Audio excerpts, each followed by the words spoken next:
Ликвидацию последствий стихии в республике обсудили на совещании у главы Ингушетии. Премьер Руслан Гагиев доложил, что шквалистым ветром были повалены заборы, деревья. С нескольких домов и социально значимых объектов снесена кровля, повалены рекламные щиты и опоры ЛЭП.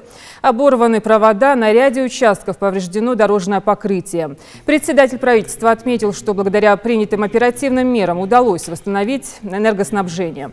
Инусбек Евкуров раскритиковал работу системы оповещения ЧС. Он дал указания присутствующим выяснить, каким способом население предупредили о приближении урагана и разобраться, как они эту работу выполнили. Он поручил комиссионно обследовать здания с целью оценки размера ущерба, нанесенного порывистым ветром, уделяя особое внимание социальным учреждениям и объектам ЖКХ. Сразу же после совещания Инусбек Евкуров посетил 3-ю школу в Назране, где из-за ветра частично повреждена была кровля. Руководитель региона поручил в кратчайшие сроки восстановить крышу здания, не нарушая при этом учебного процесса. В настоящее время последствия большинства из зарегистрированных происшествий ликвидированы, по некоторым ведутся работы. Также осуществляется сбор информации по незарегистрированным происшествиям в результате сложившихся погодных условий. То есть сегодня с утра уже глава муниципальных образований, соответствующая комиссия уже работает. Необходимый строительный материал по 2 школам уже завезен, по информации первого заместителя моего. Для этого уже начнутся работы. Учебный процесс прерывать не будем, мы переложим на 1 день, как мне пояснил вчера министр образования и зампред, курирующий это направление. Все. В 2 школах будут уже проводиться работы.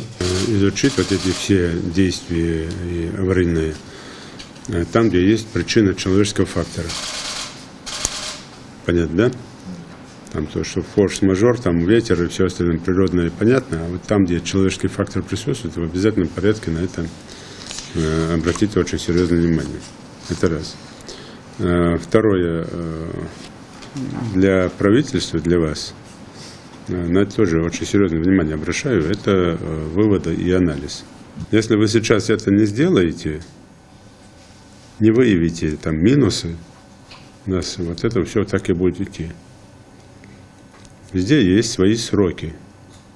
Да, я понимаю, там, если высоковольтная линия обрушилась там где-то, его надо восстанавливать. Но тогда причина, почему она упала, то ли неграмотная или некачественная работа была проведена, то ли это реально так. То есть здесь надо в причинах разобраться. Ну и само устранение последствий. Если со школы сорвало там крышу, то есть надо разобраться, в чем причина. Почему там через 5 метров школу не сорвало, а здесь сорвало.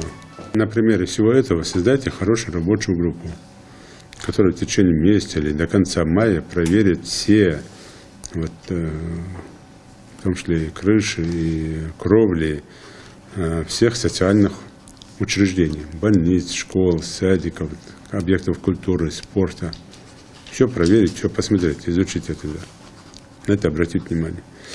И особый анализ по качеству и срокам восстановления. Вот здесь. По свету, по газу, по всем делам, по всем направлениям. И информировать население.